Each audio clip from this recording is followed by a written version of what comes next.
So I think that is a medlar, but it's never had any fruit on it for as long as we've been here, which is only about 18 months. And these are 3 pear trees down here. Here's a hammock, the coziest, comfiest hammock you'll ever sit in. Rose bushes up here. We've got the greenhouse down here with some Shropshire prune trees. I haven't yet thought about where I'm going to plant these. I'll be planting them soon. And then inside there's a hydrangea there, and then we've got 2 blueberry bushes, which I bought from Waitrose, and last year they made so many blueberries, that's ridiculous. And then got some of our seedlings starting to go.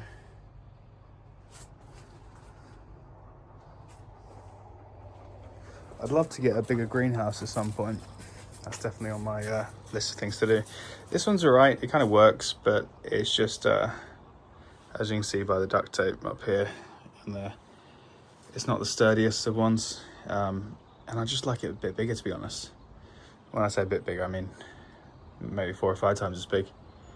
That's what I was thinking of doing. It was extending out a bit wider here with the greenhouse, and then putting it all the way up to where this bit is, and maybe going back a bit and taking out that fence. It's either that or I can put it over here, but I didn't want to take out the fruit trees there. They're quite mature. And then here's the main paddock. We did have 2 more trees. I think there was an apple and a pear tree, but they were really close together. You can see part of it just here and part of it here. The things, when we first moved here, the previous people had goats, and they had these iron cages around each of the trees to stop the goats from eating it. And we put the mulch rings in because I just couldn't get close enough to mow it.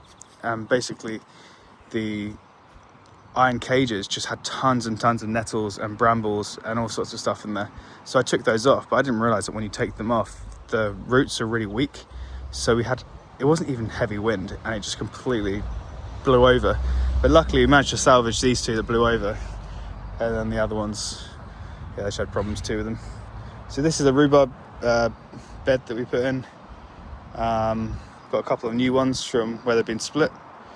And I think that's from last year, so these bits here won't be ready for this year, but these ones will. You can kind of see them starting to come out a bit. Then all down the back, this was potatoes.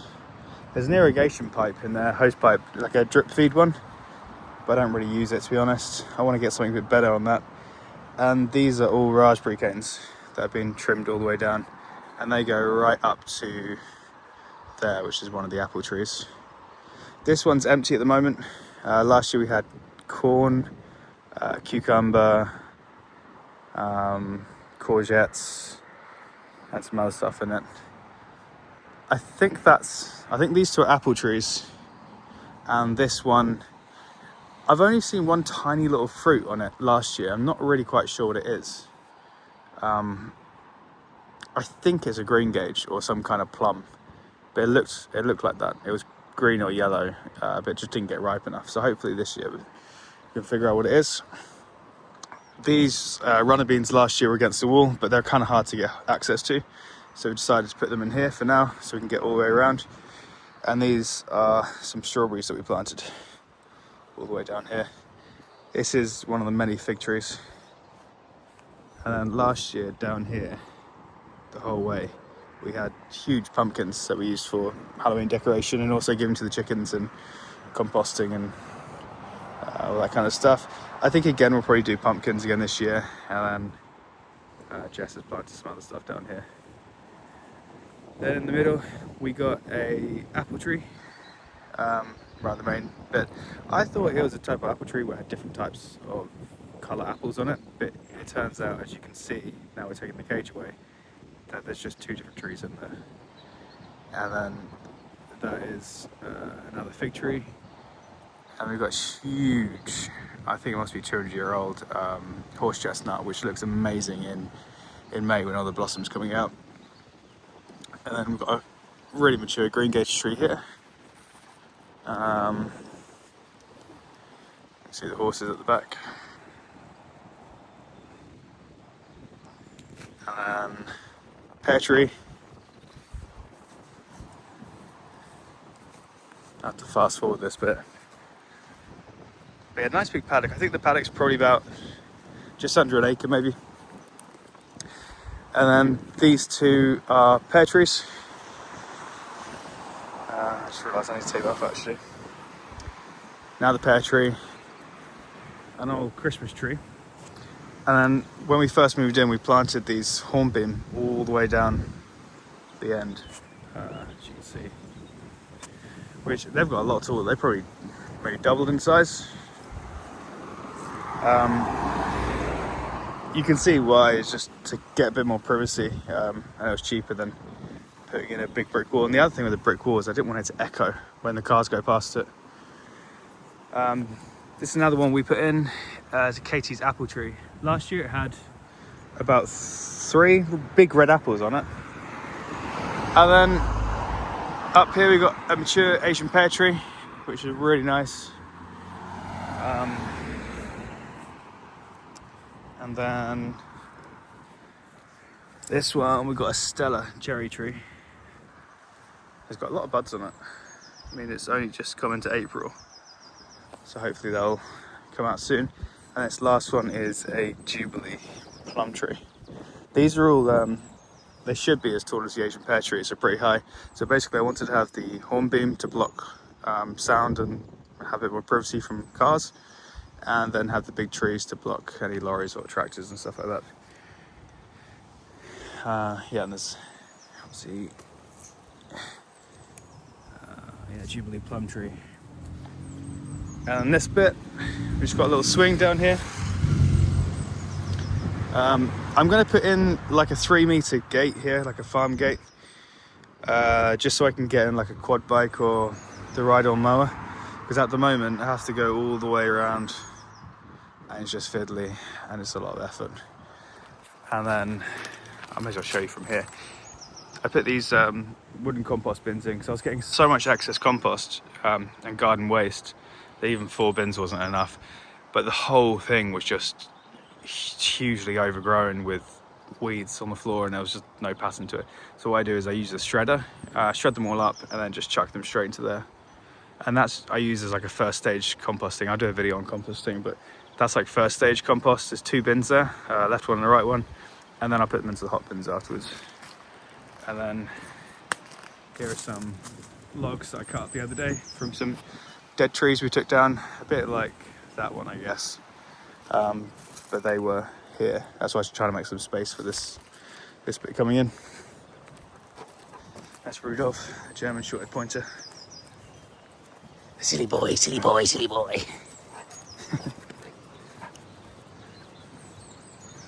Then I'll speed this bit up again.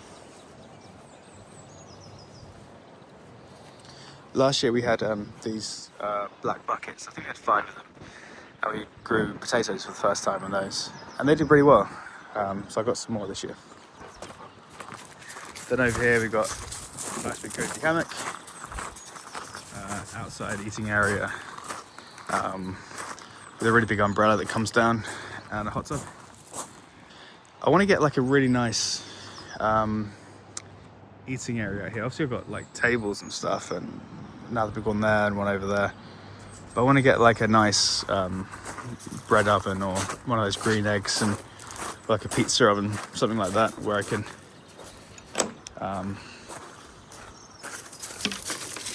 he's running straight to the chickens. Yeah, so somewhere that's nice to sit and cook outside. This bit here is the old bakery. It's the original bakery for the house. It's got the original ovens all still in it. There's a little kitchen on this side, and on the other side there's a shower and a bathroom. But there's a water leak in that, so that's being completely renovated at the moment, which is why that door looks horrible. And it's got a little log store out here, but that's okay for now, but there'll be another one soon. And then in this bit, I'll show you at the end, there's like a little courtyard. And in this bit, at the moment, there's going to be a 4-bay garage. There'll be is going to be built here. I'm just waiting for the architects to give me the drawings back for that after being messed around by the other ones. So at the moment, this is the garage for my car, which is sketchy at best in winter. But yeah, I'll come out most of this way, and hopefully, fingers crossed, I'll be able to get a planning permission to build above the garage and have that as like an Airbnb or some kind of accommodation or office space. And then last year, you'll probably see in the other videos, we started with just 4 beds.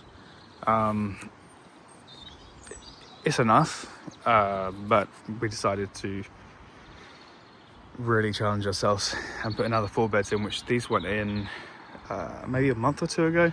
So I'm still in the process of filling them up. No doubt there'll be another video on building them or filling them up. This one here and this one are going to get filled up probably this month, and they'll be planted in them. And then the back 2, so the one over there and this one, they're going to get slowly filled up. All of this was self-built. I didn't know anything about building. I just watched some YouTube videos and bought some fence posts and whacked it together. But yeah, it's pretty big. Keeps us busy. Once the garage is built up here, I'm going to have a tap with like a timer and build an irrigation system that comes straight down the middle and then splits off. So it comes down here and then it'll split off and will come up underneath the beds, and then just have sort of 3 lines of drip feeding water. I've seen some where they can only water it once you've got like the correct moisture, so if it needs it, then it'll feed it rather than waterlogging it. But that just make it so much handier if we're going away on holiday or, you know, seeing friends for a few days, or especially in summer if there's you know, a bit of a drought or something. And then behind the chickens, there's a 200 litre water butt, and I think there's an 80 or 100, but that's just not enough. I'm going to replace it with either 1 or 2 1,000 litre IBC tanks. I don't know whether to put them on top of each other yet or side by side. I think I might have to put them side by side depending on how tall it is. But yeah, and then we've got the Nestera raised lodge, I think it's called, up there. Little feeder that they still can't work out because they get scared of, so I have to put bricks on that, and a water top. But I'll do another video, more detail of the chickens. So I want to put some more grass and greenery and stuff in there. I've got a swing in there, but they don't really like it. And recently we just got 4 more chickens. So they were being bullied by the other ones. That's 3 of them. And I guess the other one's hiding inside or laying an egg, something like that.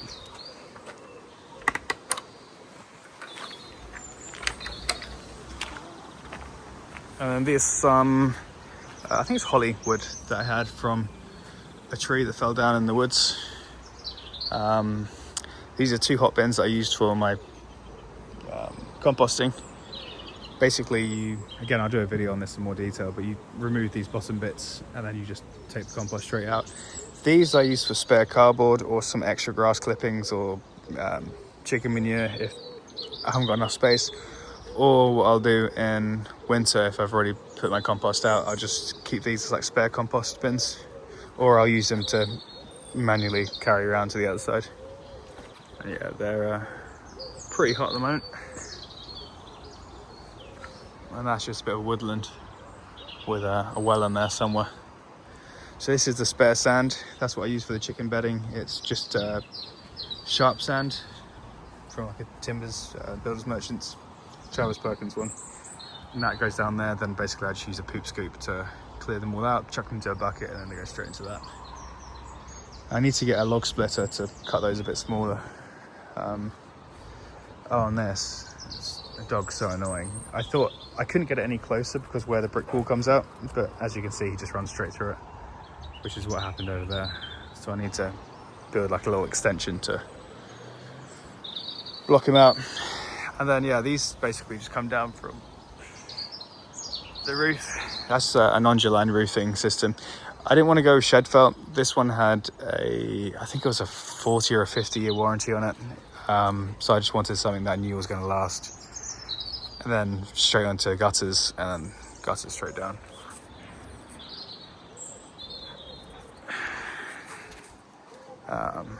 So yeah, I'll take you around to the other side of the house and gardens.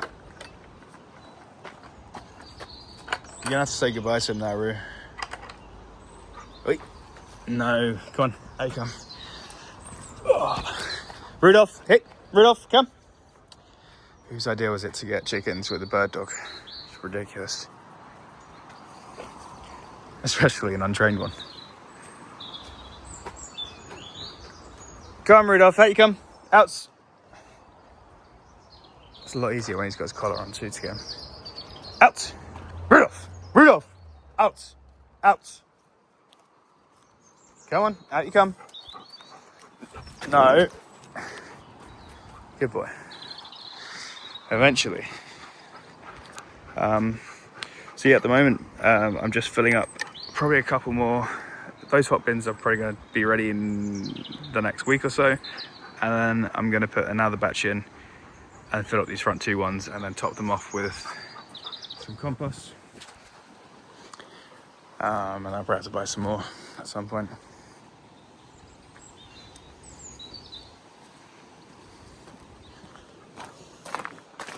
This is my pride and joy, although I need to give it a clean because it's filthy. I keep getting birds fly into it and then they just make a mess. So yeah.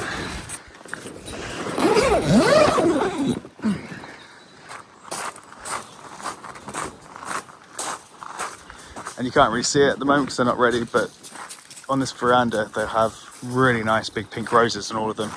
It did have a big honeysuckle here, which we took out because it was absorbing so much water into the house, and they're getting rats and stuff for this. So I need to buy a pink rose for that one, and then at the very end I planted one there.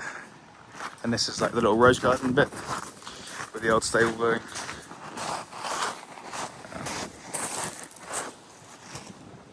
I'm going to replace these bits, take out these hedges because I hate them, they're really spiky ones, and replace it with a big sort of hydrangea to get some big nice colour in. A cherry tree there. And then I was thinking, oh, and that's a quince tree here. And then here's where we cut some of the trees down. We had the logs. I think I'll probably either weed kill it and rotivate it. I was thinking maybe putting wild garlic in it because it's nice and I like using it and it's a bit functional. It's either that or I was thinking of putting the bees here, but then I didn't really want to put the bees so close to the gates, so I don't know.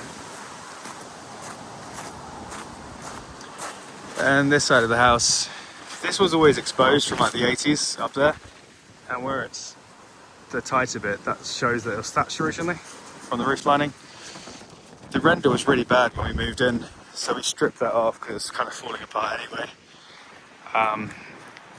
And I was either going to re-render it with lime render, but now what I think I'll do is you can get like this steam pressure blasting thing, which will get it all, the brickwork, nice.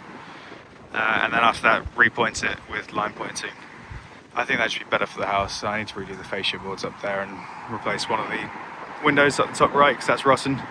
It's got two big columns that are stone, so they'll stay pretty stone colour, and then the rest will be sort of red again. And that's an amazing house up there.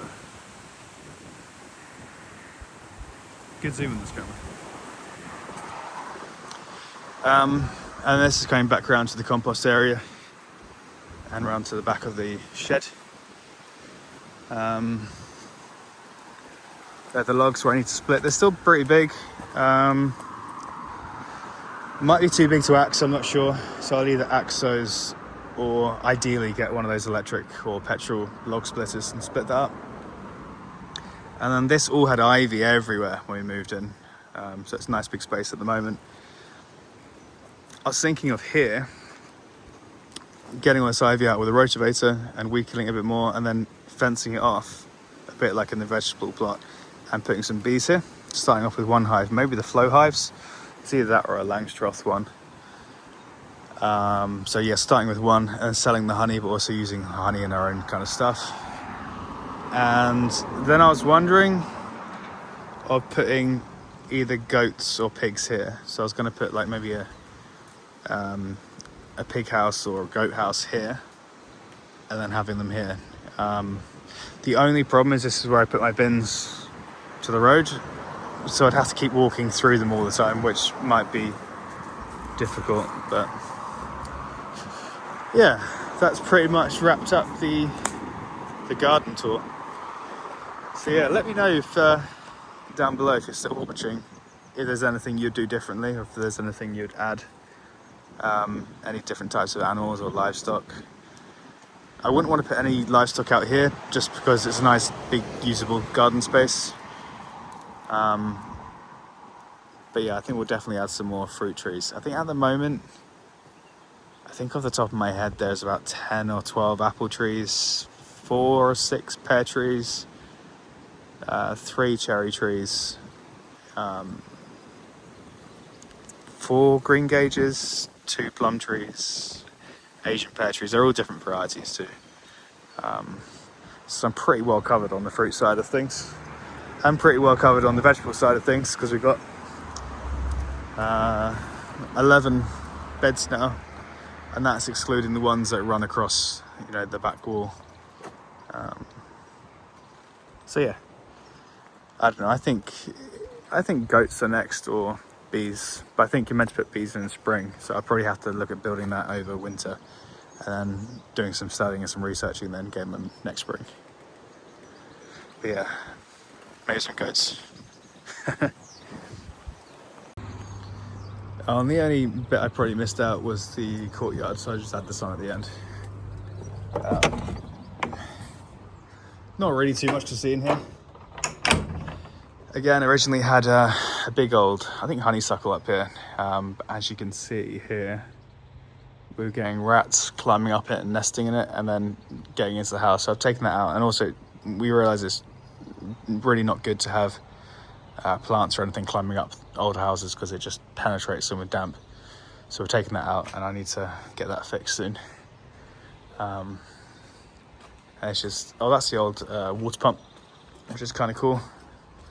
I'd like to, it's annoying they put the oil tank here, but I'd like to do something similar. It's been concreted up, but I'd like to get those working again. That's the old handle there too. And then that's in there is the old bakery where they used to have all the bread ovens and do all that kind of stuff. So yeah, I just need to go find the dog now. Probably with the chickens, no doubt.